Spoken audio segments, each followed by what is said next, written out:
Hey everyone, and welcome to another episode of Polygon Live. We're here at GDC 2014, and we are joined by the gentlemen from Cellar Games. They created an awesome game called Rogue Legacy. Thank you for joining us, guys. Thank you. Yeah, thanks for being here. I'm a big fan of Rogue Legacy. I played a crap load of it on my PC. This is not being played on a PC. This is actually going to be played on, we're playing it on the PS4 here, but it's also coming to PS3 and Vita.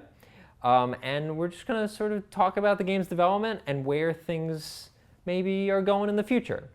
So I'm going to start playing just because I love playing the game. Okay. It's fun, but I'm going to ask you questions as well. So there's going to be some work involved. Where did Rogue Legacy first start out? How did this sort of come about? So originally we were going to make a game called Dark Souls 2D. That was the project name. The legal name would not be might called run into that. some issues there. And it wasn't actually a roguelike. It was like your Metroidvania, super hardcore difficult. Formal map, not randomized. Yeah, Okay. yeah. And modification of the Dark Souls death system, which is actually what you've got in Rogue Legacy right now. Sure. And it just was way too expensive. Like 3 months in, it was like, oh shoot, we can't make a tenth of this game. So we had all these tools that, like a really awesome map editor. We could create enemies pretty quickly, and we had a platforming system.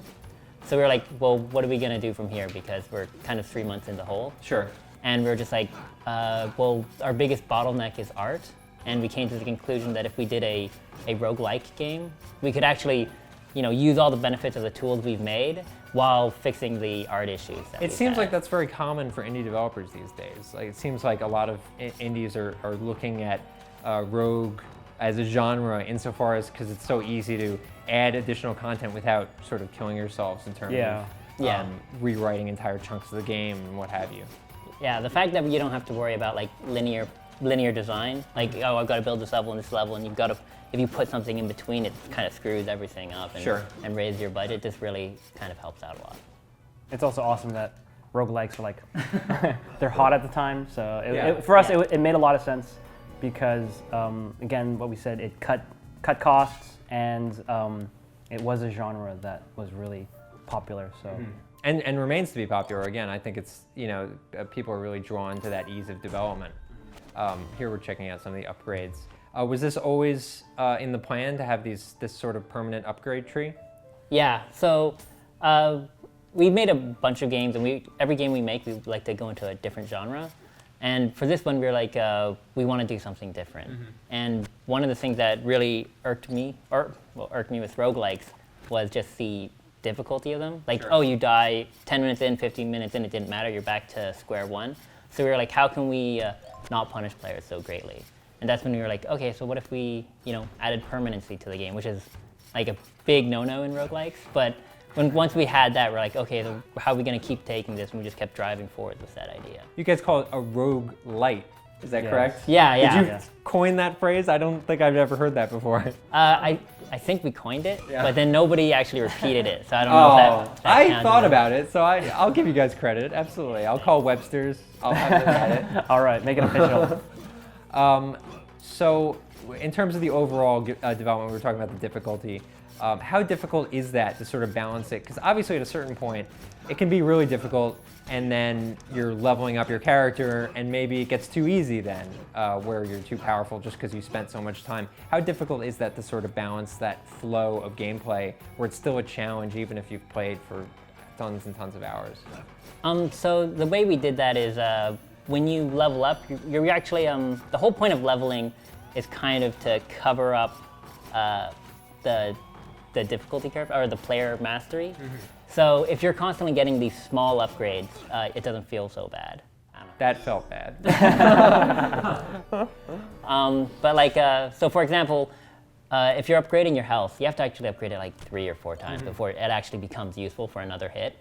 And that way, even though we give you a lot of stat bonuses, players are actually getting a whole lot better than they are just kind of grinding through. Yeah. But players can, of course, just get way better and make the game easy, and we wanted to make that an optional choice because we tried to make, we called it like a casual roguelike. Okay. So we wanted hardcore players to be able to play it, but if people who aren't really good at the genre, grinding would be a viable option. Sure. Okay, let's talk about the hardcore, because correct me if I'm wrong, there have been people that have played through this game at level 1. Oh, man, yes. I can't do that. Honestly, I thought, like, as the programmer, I thought that would never happen, and that's a big mistake. Don't ever underestimate the people who play these games. So it was a huge relief that the game didn't just like fall apart when people did beat it at level 1. That was, I guess, very fortunate for us. But yeah, it's really amazing to see how much dedication people put towards this game. Yeah, it's a sign that you're not that tied in necessarily to your level. Obviously, it takes a level of dedication that I'm not capable of either. But it shows the game systems are sound, that it can work no matter what level you are. Were there any major design changes that you went through maybe late in the process that like you decided, oh, this is just not working and we're going to cut it? I'll have to give me a second on that. Okay. You should edit out this giant the thought. period of darkness. I think so. I think one of the most defining features of the game, the hook that a lot of people sort of catch on to, is the trait system. And that came on pretty late. Really? Right? Yeah. We had a different trait system that was not nearly as interesting as this. So what you're talking about, basically like, oh, you're colorblind, or Exactly. oh, Yeah. you're Sorry. gigantism, stuff like that. The genetic traits that do affect how you play the game were a little bit different when it was first originally implemented. How did they work before, out of curiosity? So we actually designed 2 trait systems, like right off the bat. One which was really cheap, and then one which was expensive. This is the expensive version. Really? Okay. Yeah. So the cheap version, traits were just like, super generic, like you're hardy, which gives you plus 50% Oh, so it was all HP. statistical, like Yeah, you're just yeah. changing variables, essentially. And there was no actual classes. Sorry, Sure. someone's calling me. Oh, that's okay. Nope. Sorry about that. That's Sorry. fine. So there's the basic one. We could actually stack on up to 5, which was like just too many, so that's why we reduced it. And we didn't have classes. Because it was like, oh, maybe if you get a guy who's like, low intelligence and high HP, he kind of becomes your generic barbarian. Oh, I see. But what was happening is we'd play it and it'd be like, oh, this is so lame, I don't want to read all these traits and I don't care for the change. And our other version had the classes, and what we'd had in our thing was classes would take all of those traits and just put them into your stereotypical, archetypes. And our trait system would just become something better. And we didn't actually know what that was going to be. So when we did the first one and it didn't work out, we're like, okay, we have to go to the expensive version. We were kind of like, okay, what's traits going to be at this point? We knew we had to have it, but we didn't know how we were going to improve on it. And expensive, I mean, it feels, because as you're saying, like obviously a lot of this game is just changing variables, but in the case of the traits, there's like a lot of extra art that some of them, like for example, you guys just added the Neo one, the like cybernetic one, which is really cool. And so there is a fair bit of difference in terms of like what traits you're playing as, both in terms of art and in terms of gameplay impact. So I'm glad you added that. I think it, as you said, also people were really drawn to it because it makes the game look so different, whether you're nearsighted and stuff like that. Yeah. For us, it's actually great because it gave us an opportunity to add things that were originally scrapped from the project. So, for example, I don't know if you're familiar with the electorophobia trait.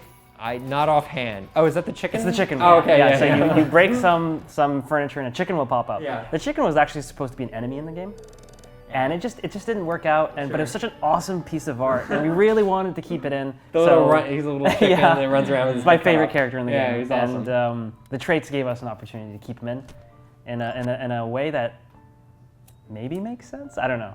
But It doesn't make any sense. It doesn't make sense. When you're afraid of chickens and you see a chicken and then you imagine the chicken comes to life and attacking you, that makes perfect sense. I have no problem with that. Oh, here we have vintage going on. In terms of the console releases, do you have any plans to add content, or is it mostly going to be the core game that currently exists on PC and Mac?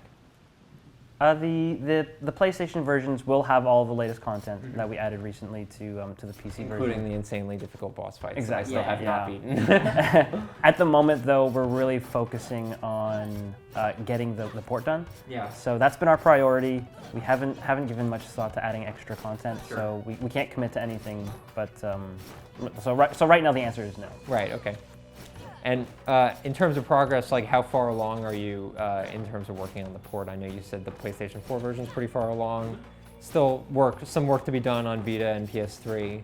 Well, we're not working on the port ourselves. Oh, okay, We've actually given it to a porting house, but I think it's fairly far along. Yeah. Right now, we were focusing on getting the PlayStation 4 version running in a pretty stable state, and our next step is to get it running on the PS3 and the Vita. And I'm really excited about seeing that because seeing it on the Vita to me makes a lot of sense. It seemed like the perfect fit. When they Exactly. announced it, Exactly. the support, I think it was at Gamescom last year or something like that, it seemed like, oh, of course the Vita. And we're seeing all these roguelike games like Nuclear Throne coming to Vita.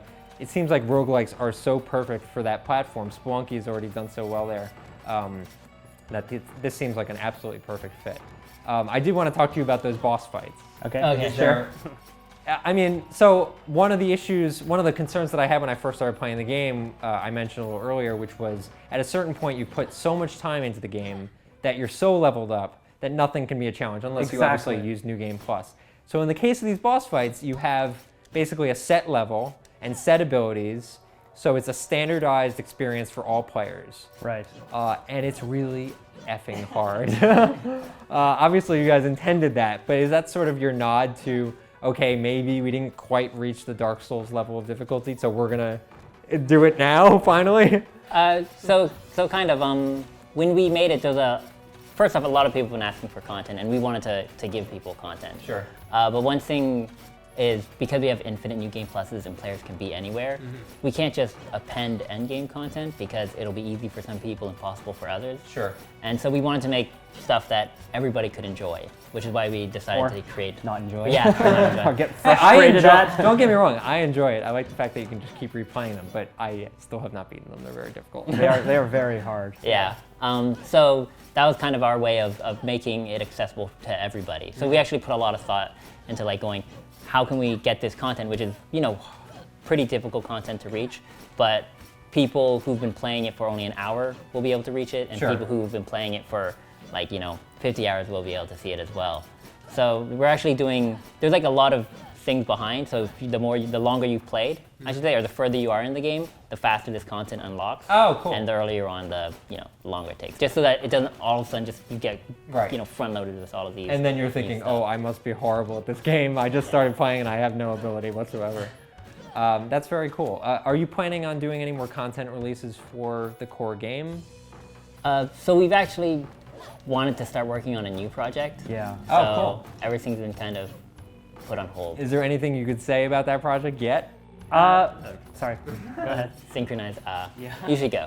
It's in fairly early state right now.